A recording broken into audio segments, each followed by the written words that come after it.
Светската здравствена организација отпорноста на антибиотици ја нарекува една од трите најголеми закани по човековото здравје. Несоодветната употреба на антибиотици довела до појава на вид бактерии отпорни на антибиотик.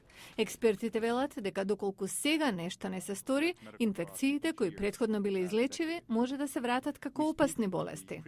Доктор Томас Фриден е директор на Американските центри за контрола и превенција на болести. Тој ги повика американските законодавци да се ангажираат. Зборуваме за ери пред и за време на антибиотици, но доколку не најдеме подобар одговор на проблемот со отпорност на антибиотици, може да навлеземе во свет по антибиотици, со мали можности за лекување на инфекции. Специјалистите стравуваат дека со поголема употреба на антибиотици тие стануваат понеефикасни.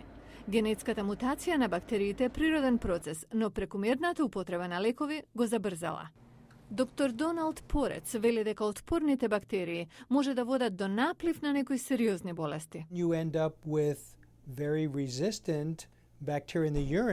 Можни отпорни бактерии може да завлезат во уринарниот тракт, но тоа е само еден пример. Може да има кожни инфекции на бели дробови.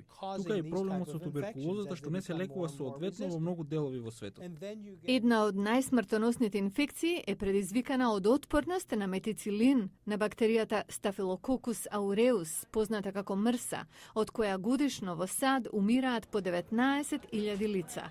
Доктор Порец вели дека овие инфекции може да станат глобални.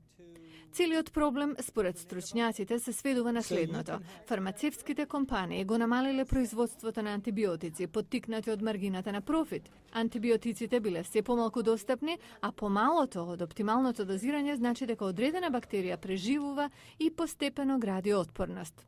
Како и да е, сега се инсистира на образување на пациентите и лекарите да престанат да земаат или препишуваат антибиотици кога не се неопходни.